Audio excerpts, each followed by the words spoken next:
Good evening. I want to welcome everybody. My name is Bruce Havens, and I'm the pastor here at Coral Isles Church, and we are honored to have all of you here. Some of you have known Ron longer than I have for sure, so it's good to see familiar faces, I'm sure. We'd like to take a moment and first off tell you that we as a church every Sunday morning, we say no matter who you are, no matter who you love, no matter how you identify, no matter where you are on your journey of life, you're welcome here and you are loved by God. And that's how we operate, and that's why we're honored to have Ron here and the work that he's doing. We want to take a minute and ask if we could reenact for you the generous donation that's being given tonight by the American Legion for Ron's work. And if you recognize what one of these are, there's another one of these in the back, and as you leave, if you would like to make a donation towards Ron's work, this would be glad to receive it, and we'll make sure every dollar goes to him. And I hope none of you have open car windows. I'm just thinking whether mine are. If you live in the Keys, you don't leave your windows open. Well, anyway, we are very glad. If I could invite, and I'm not sure who I'm supposed to invite on behalf of the Legion, all of you, and whoever's speaking, let me give you this microphone. Come on up and present, if you will, your check for Ron's work and for the long walk home.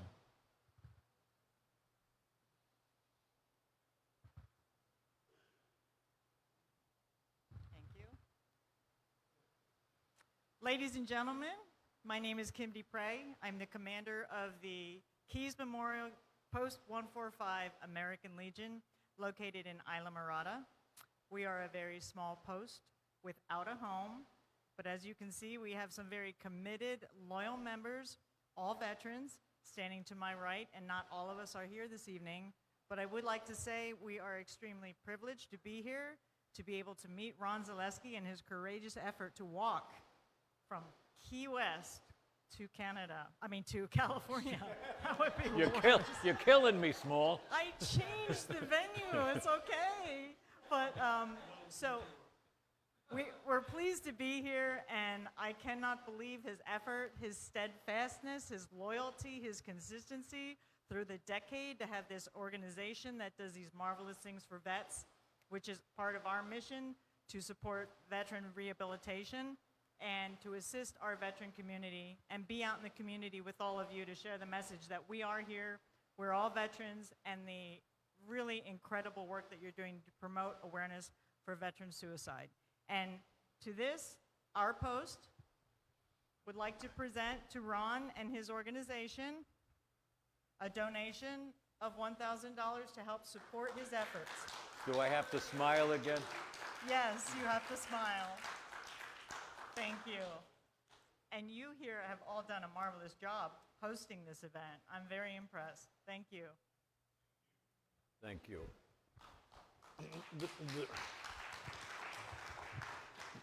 It's not only the money they give, it's they believe in what I do. And they show that with more than lip service. They show it with action. And that, to me, is why I'm here tonight. Thank you.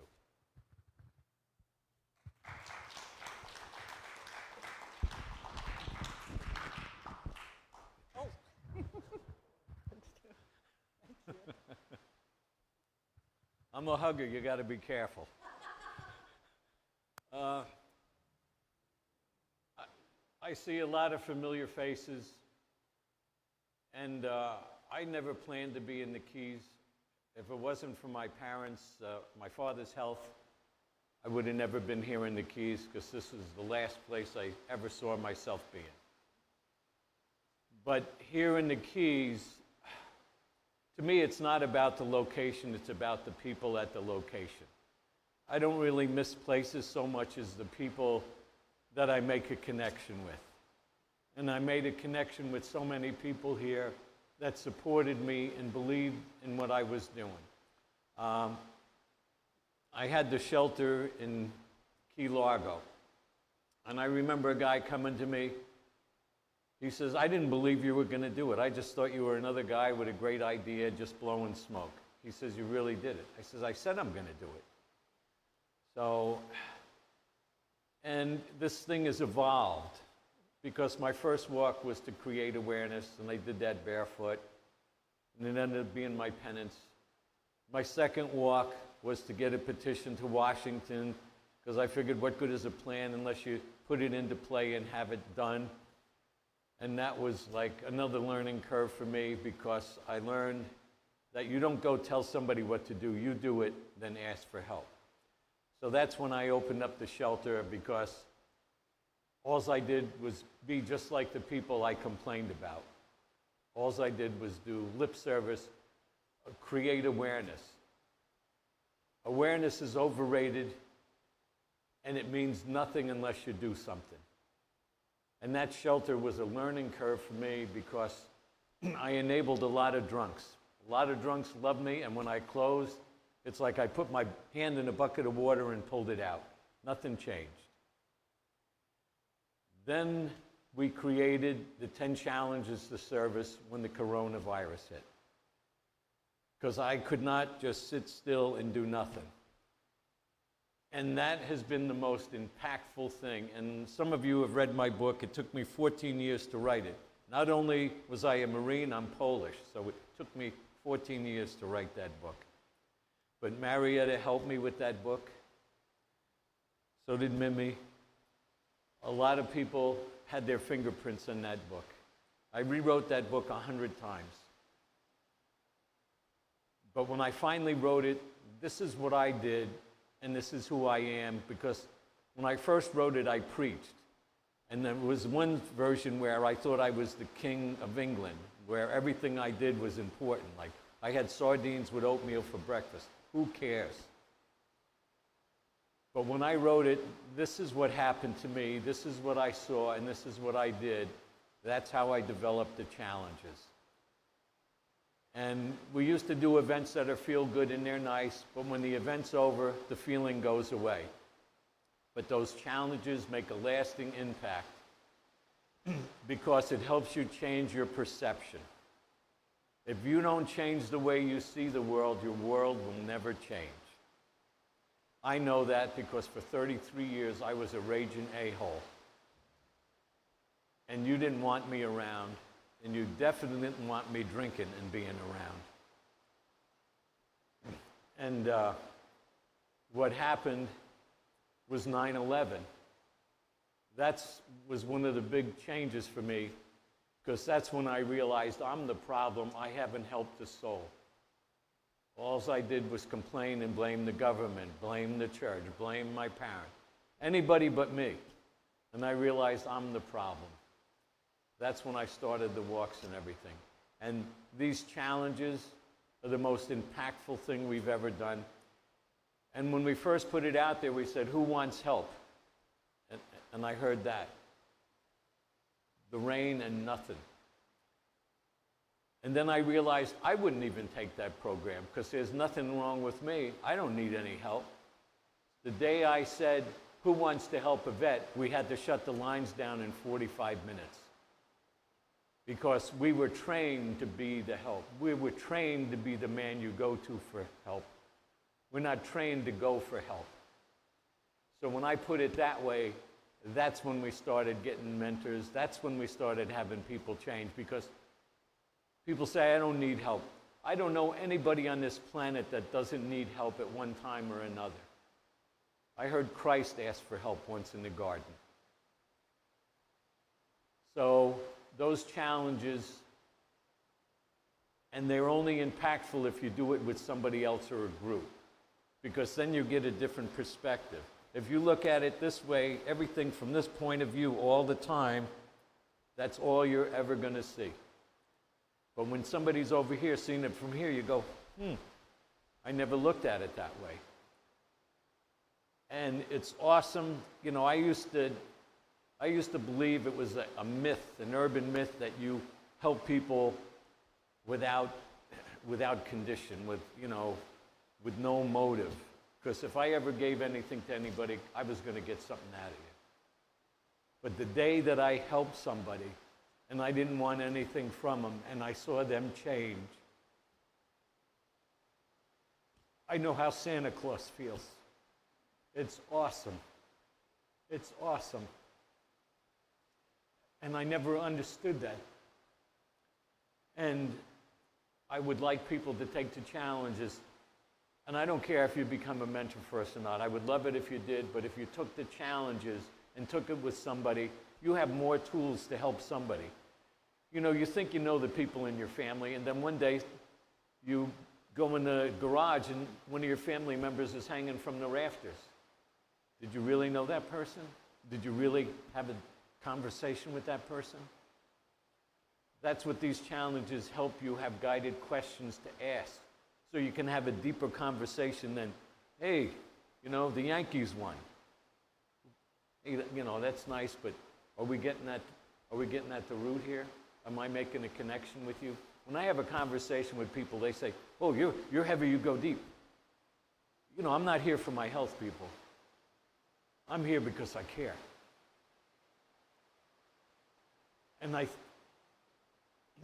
used to think, you know what, let some young person do it, let the government do it, let somebody else do it.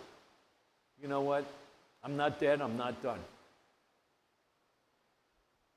And I may have 3 hours left today. I have no clue, and I don't really care. I'm going to do the best I can now. And to me, that's what it's all about. So those challenges are amazing, and you can use them with anybody. And I mean, I have some stories. Just, you know, the challenges may seem like, oh, that's no big deal. But like our first challenge, and I went over with the guys that walked with me, Mike, John, and Bruce. Our first challenge is, what are you grateful for when you wake up? What are you grateful you accomplished at the end of the day? And how do you show your gratitude? Now, that may not seem like a big deal, but if you grow up in a broken home and don't know about praying at the foot of your bed and thanking God every morning when you get up, or praying that you had a great day at the end of the night, that's alien to you. We had a 27-year-old that came back from the Middle East, was drinking a fifth a day and had a gun in his mouth. It took him 2 days to answer the first question, what are you grateful for? Because he believed he was a monster because of what he had seen and what he had done. I say none of us are monsters. We're doing the best we can in the moment. We made mistakes, we can fix a mistake. But after 2 days, it changed his life, just that one question, because he stuck with it. And the guy that mentored him was a guy who had a gun in his mouth too, and we helped him. And I said, you can become a mentor now. He says, well, I hope you're not angry with me, but I mentored my friend. That's who mentored the 27-year-old that was drinking a fifth a day. You have no idea the impact you have, how you show up. You know, my old man used to tell me, don't drink, don't smoke, don't be a bully. My father did all of that stuff. What I learned was drink, smoke, and be a bully, because his words meant nothing. I walk to inspire people because I don't help anybody. I inspire people by how I show up. And I don't think I do enough. But when you inspire somebody, that's real. When you talk, you know, like we said, you know, when I first put it out there, who wants help? Or I say, oh, you need this program. Who are you to tell me what I need?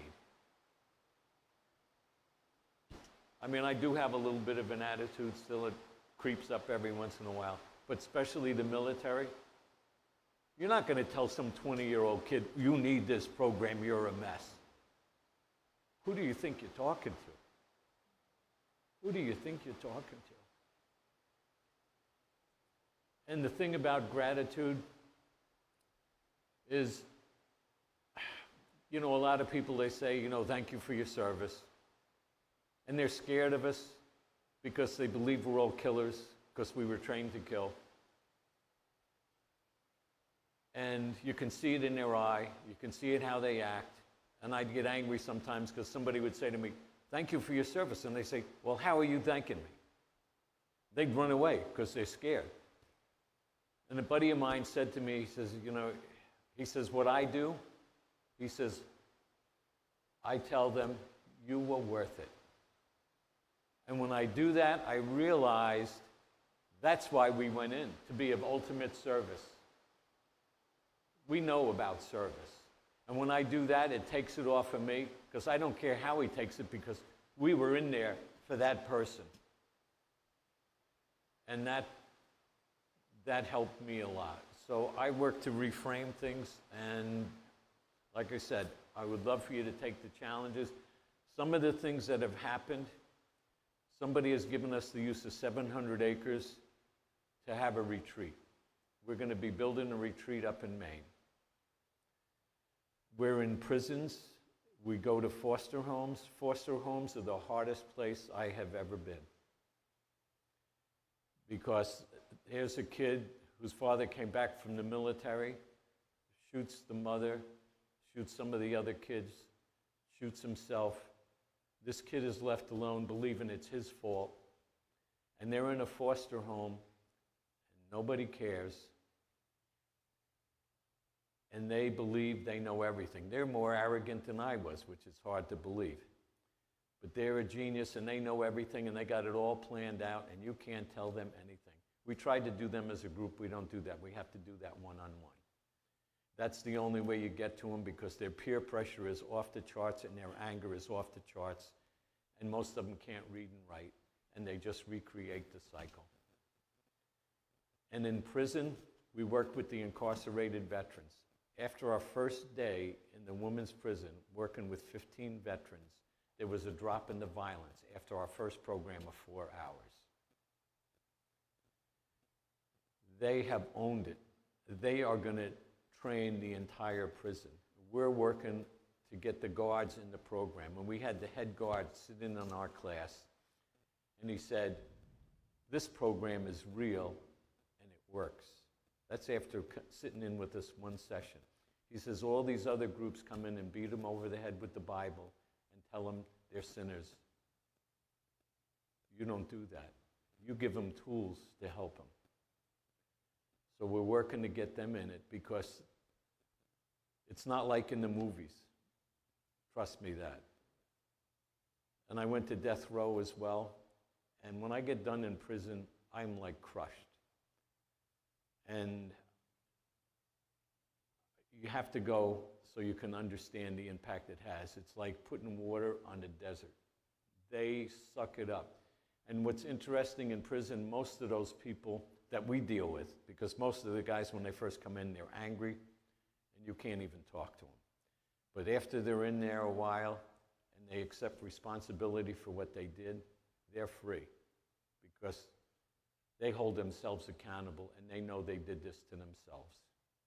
And I tell them, you're freer than most people I see on the outside, because they're blaming somebody else for what's happening to them. You don't blame anybody but yourself, and you took responsibility. So, and there's a lot of you guys that know me, see me wearing something on my feet. Originally I would tell people that, I'm wearing shoes this time to see how pussies do it, but then I was told that I offended a lot of alley cats, especially in the Keys, so I had to say, I'm doing it to see how sane people do it, and I realized everybody's crazy. So,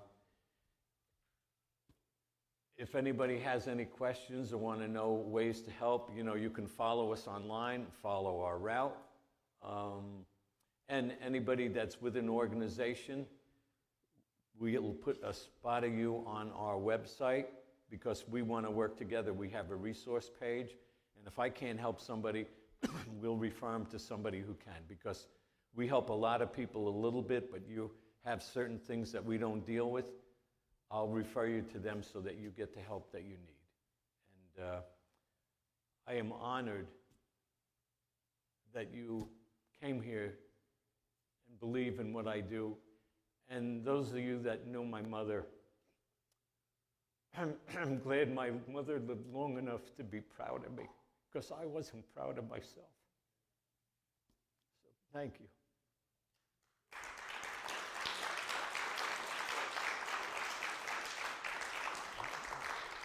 Yes, Bruce.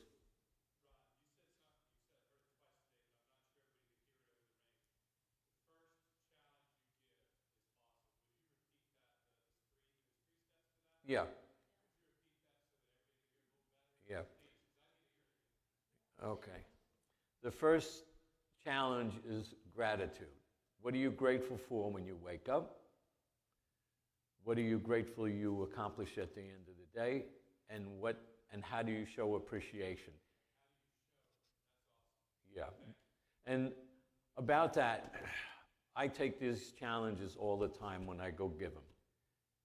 And I was embarrassed in prison.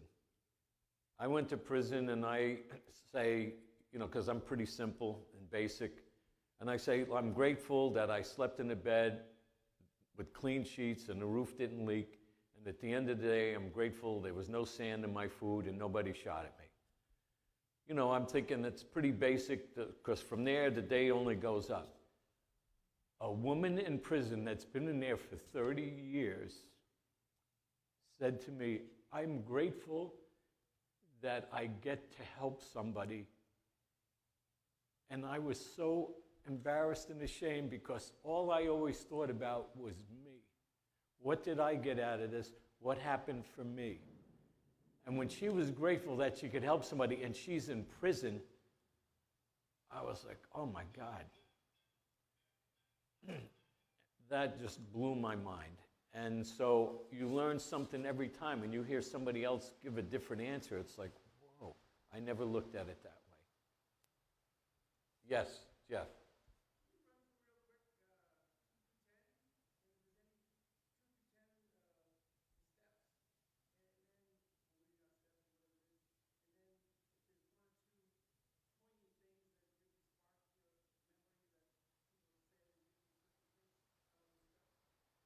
You're speaking with a New England accent, Jeff, so I'm having trouble hearing you from here. So you want me to go over basically what the 10 challenges are?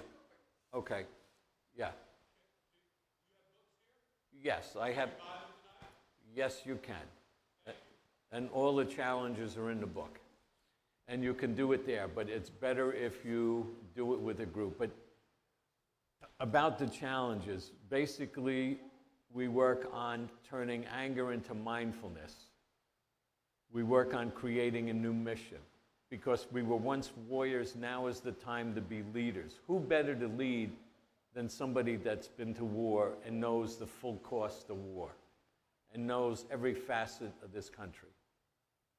And the other one is to heal damaged relationships, because when we get home and we're angry, we hurt the ones closest to us and that love us.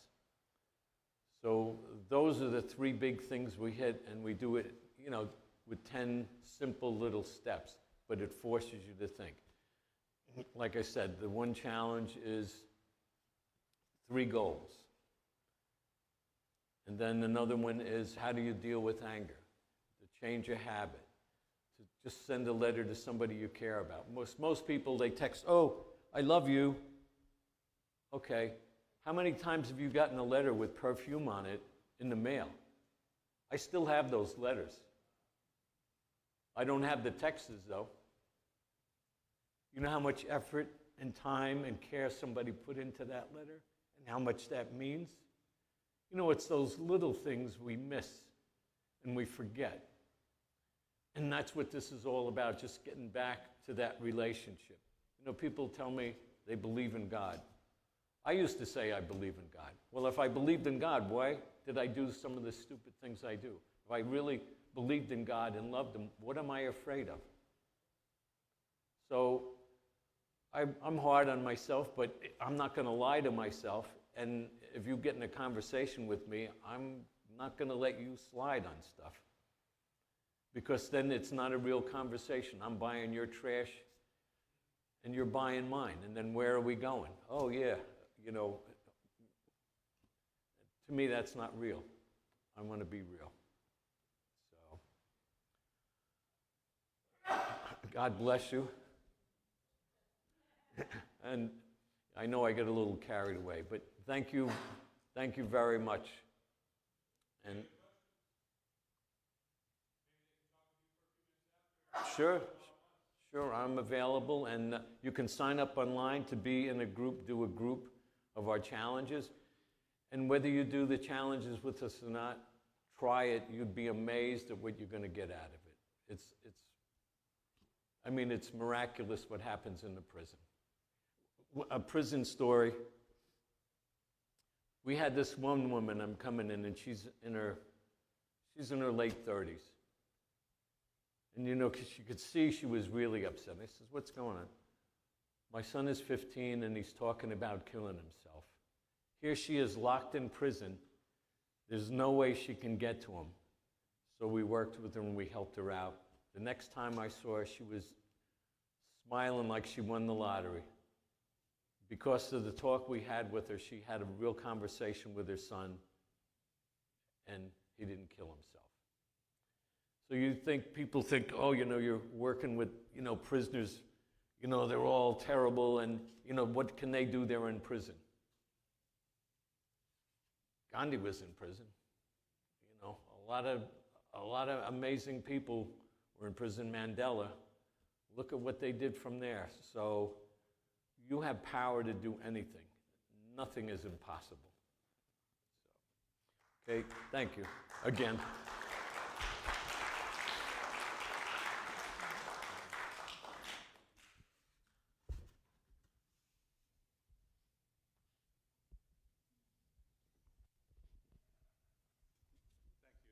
It's been exciting getting to meet and hear what you're talking about, and I'm excited about sharing what you're doing. And if you all want to talk with Ron, he's going to hang for a little bit. There's a silver plate back there if you've got something you'd like to put in it. Omar has books. And do you have to have cash, check, charge? We had that chip thing in the